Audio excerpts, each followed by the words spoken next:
High school sports, we've got it covered. Overtime, sponsored by Wendy's. They got you for breakfast, lunch, dinner, and everything in between.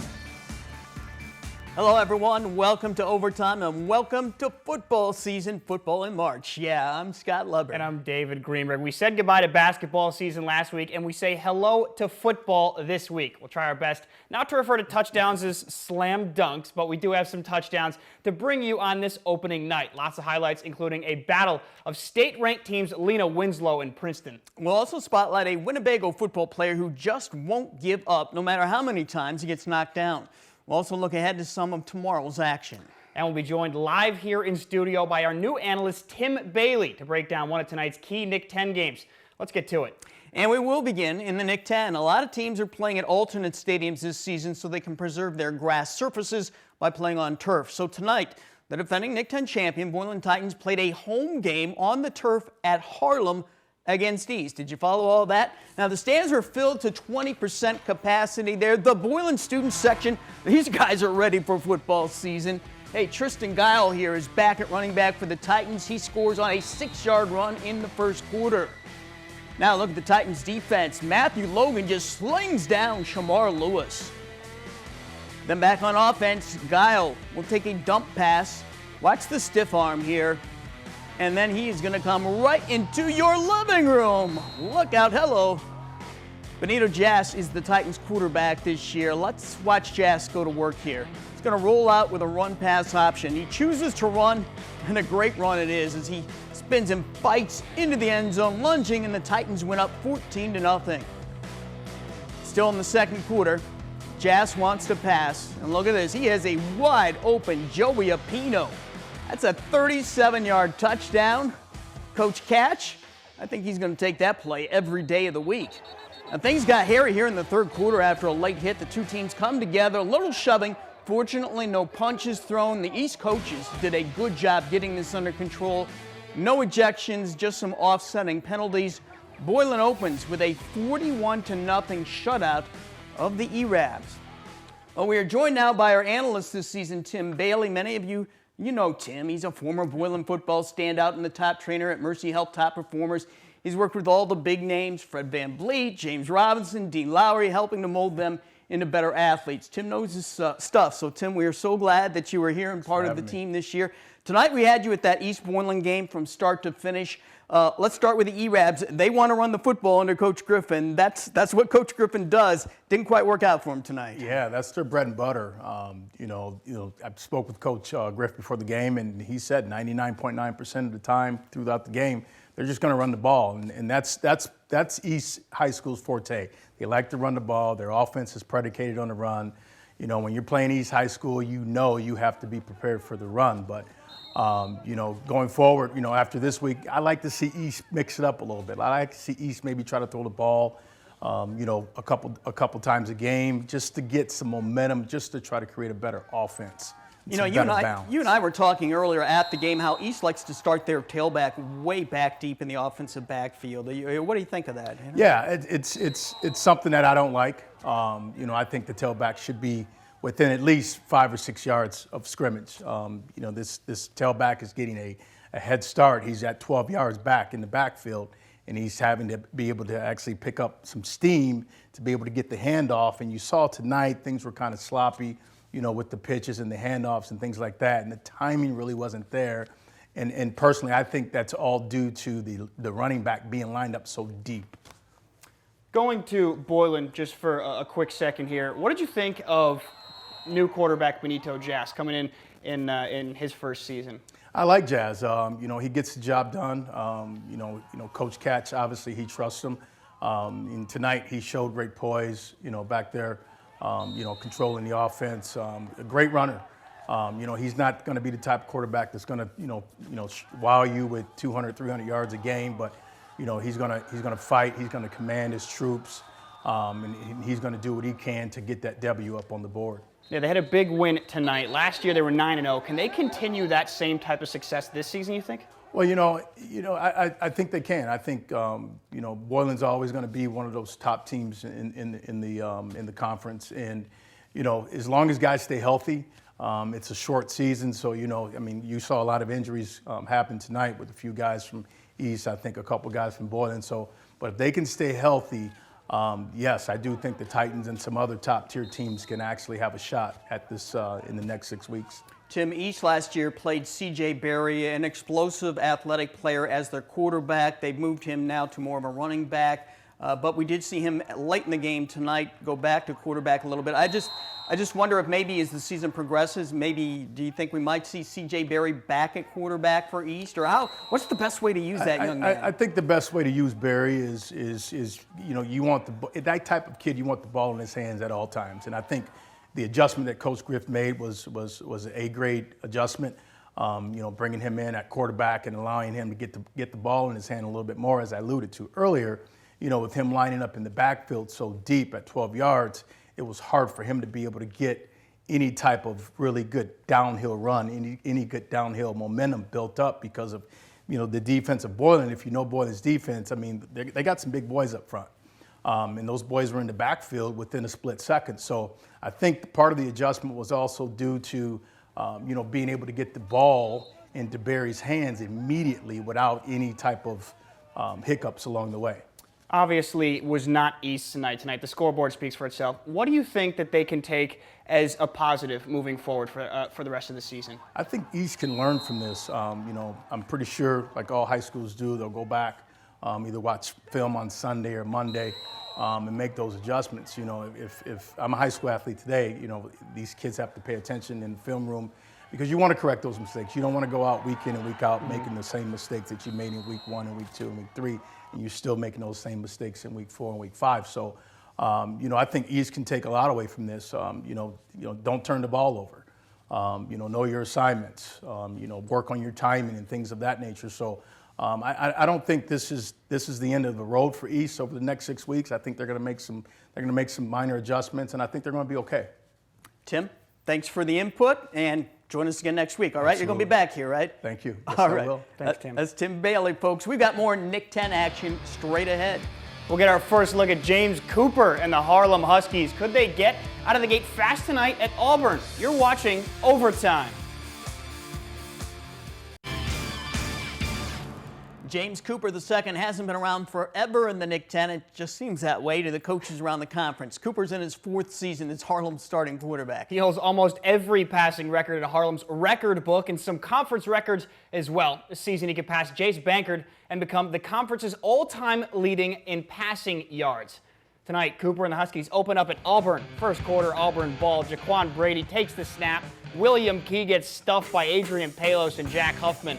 Harlem has the ball in the red zone. James Cooper takes the snap and scores on the QB sneak. That gives Harlem the 6-0 lead. Second quarter now, Harlem ball. Cooper takes the snap, rolls right, launches, and finds his receiver, Dominic McCarron, for the touchdown. This time, Harlem would make good on their 2-point attempt. Next possession for the Huskies.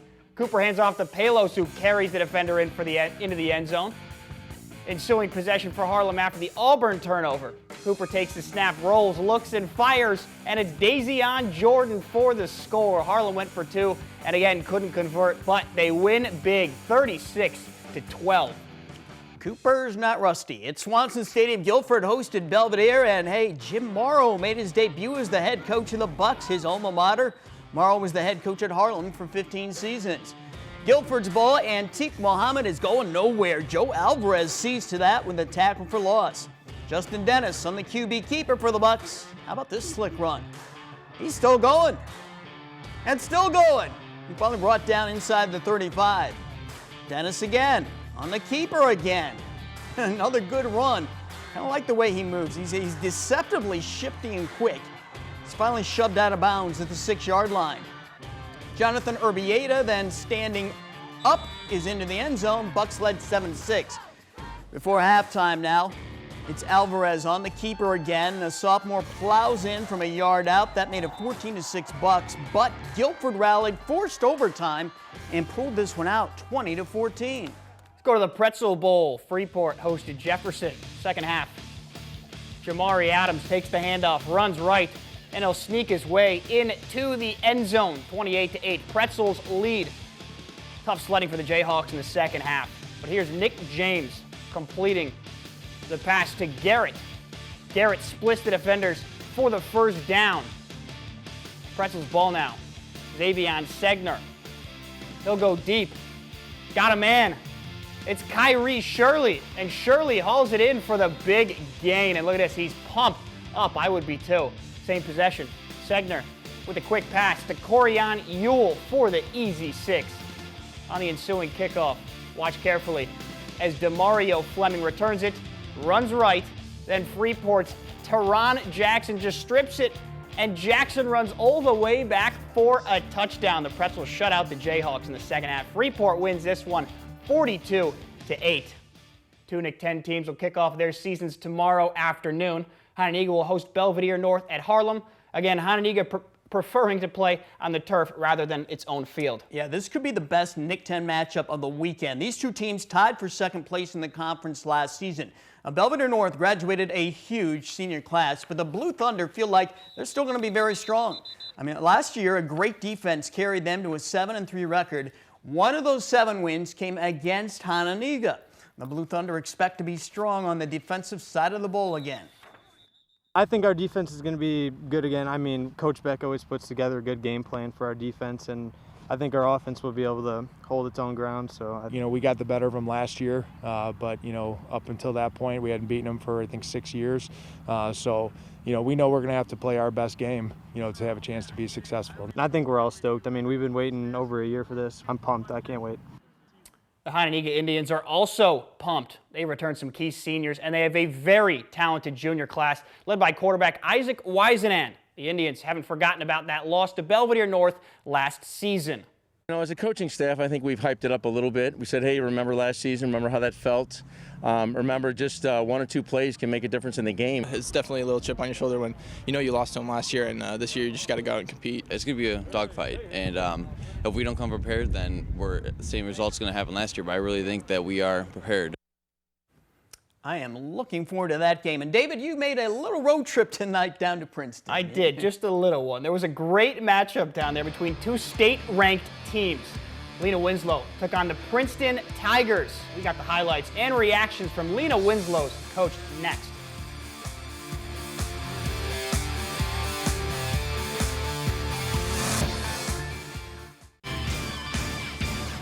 Well, the last time the Lena-Winslow Panthers took the field, they were winning another state championship. This year, there won't be playoff games or a state championship to shoot for. But some people were calling the Panthers' opening game tonight in Princeton a state championship game of sorts. The Panthers are ranked number 1 in the state, again in Class 1A. Princeton is ranked 2nd in the state in the larger Class 3A.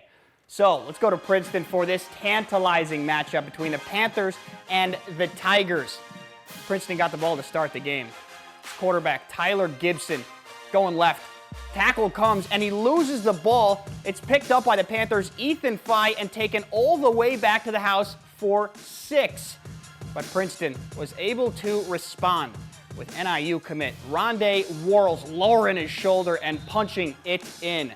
Check out this next play here from Lena-Winslow. Handoff goes to Mari Roby around the right side. Breaks a tackle, then cuts back into the open field, and nobody is catching the speedy junior. Lena-Winslow back on top, 14-7. This is a back-and-forth effort with 2 great teams. Tigers in the red zone now. Handoff to Worrells again, trying to get to the pylon, and he gets there for his 2nd score of the game. This may have been the dagger here for Princeton.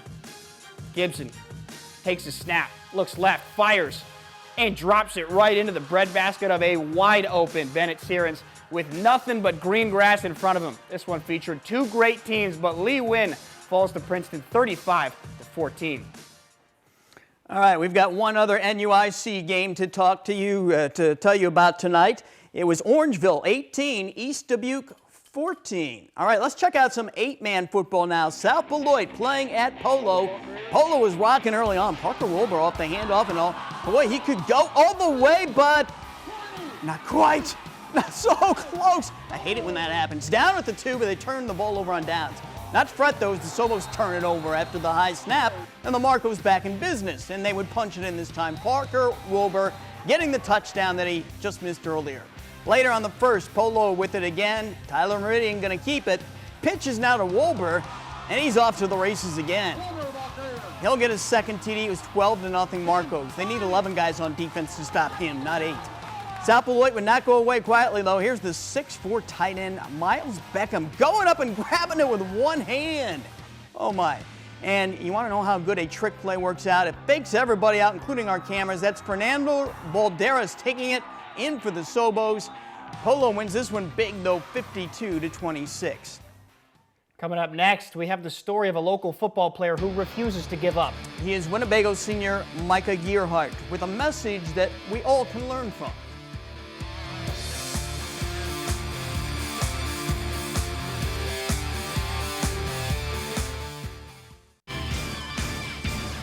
All high school football players are eager to get back on the field and play again after the long COVID layoff. For one local football player, though, the pandemic has only been one hurdle that's been standing between him and the playing field.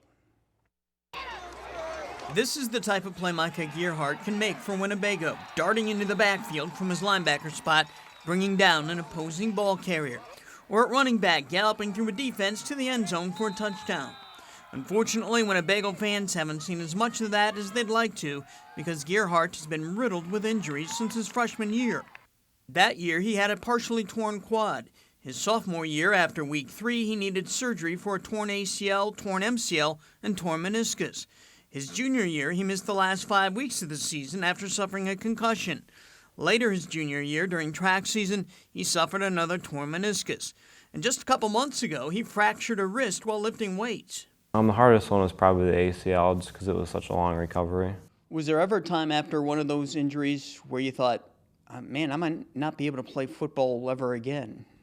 After the ACL one, it was questionable. I know a lot of people had, been there with me, and they asked me, are you going to play again?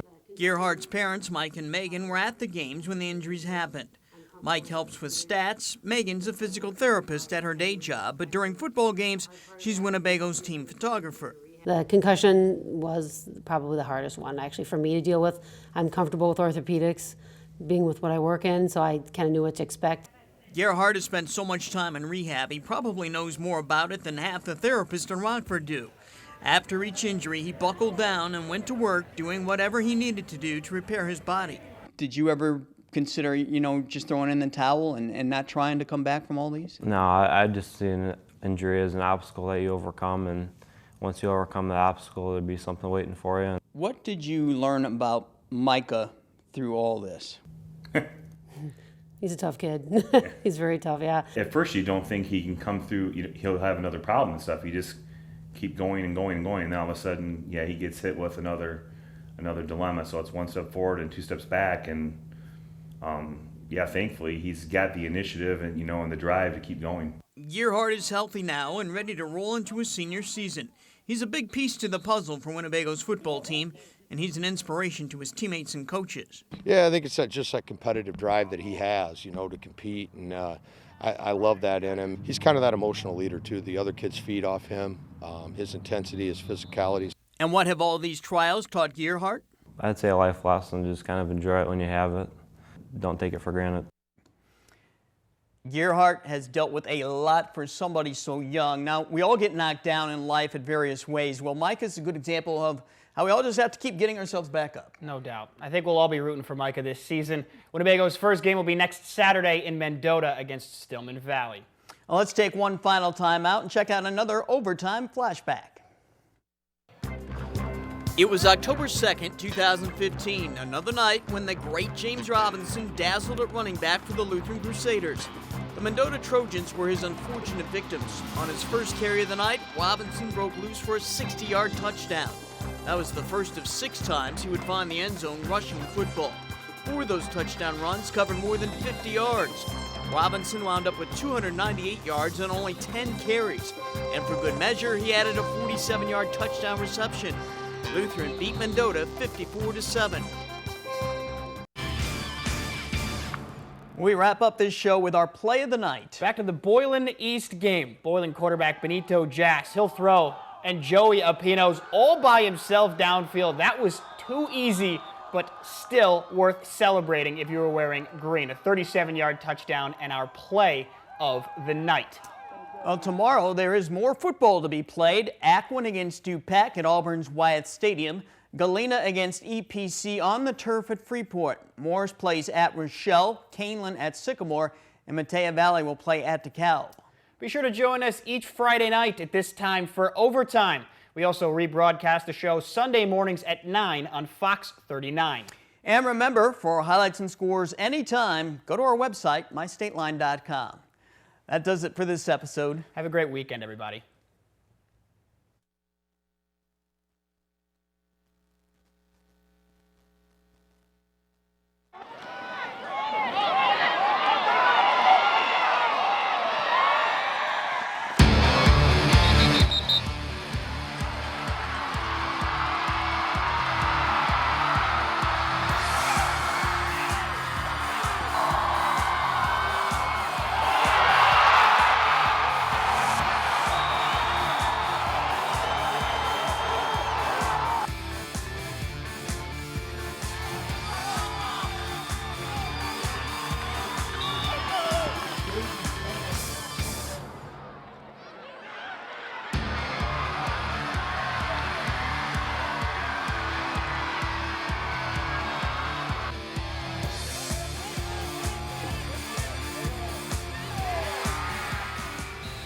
Overtime, sponsored by Wendy's. They got you for breakfast, lunch, dinner, and everything in between.